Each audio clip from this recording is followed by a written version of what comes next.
এই বিলিয়নিয়ার মারা যেতে চলেছেন। বাইরের কড়া নিরাপত্তা থাকা সত্ত্বেও এই ঘাতক একজন কিংবদন্তি। রক্তের দুনিয়ায় তাকে জ্যাকল নামে ডাকা হয়। জ্যাকলের ইয়ট দ্বীপ থেকে 4 কিলোমিটার দূরে সমুদ্রের মাঝখানে অবস্থান করছে। এই কাজটি সম্পূর্ণ করতে তাকে $50 মিলিয়ন ভাড়া করা হয়েছে। কড়া পাহারার মধ্যেই বিলিয়নিয়ার সাঁতার কাটার জন্য জলে নামলেন। জেট স্কিটগুলো ঠিক তার পিছনেই পাহারা দিচ্ছিল। দূর থেকে জ্যাকল তার নিশানা ঠিক করা শুরু করলো। ইন্ডিকেটর সবুজ হওয়ার সঙ্গে সঙ্গেই সে গুলি চালাতে পারবে। ঠিক তখনই একটি জেট স্কিট দ্রুত তার দিকে এগিয়ে আসে।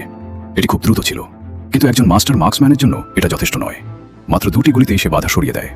এখন তাকে দ্রুত কাজ শেষ করতে হবে, কারণ সে জানত ইয়েটে কড়া নজরদারি রয়েছে। একটি পেট্রোল ড্রোন তার খুব কাছাকাছি চলে আসে, কিন্তু জ্যাকল প্রস্তুত ছিল। সে সঙ্গে সঙ্গে ড্রোনের সিগন্যাল জ্যাম করে দেয়।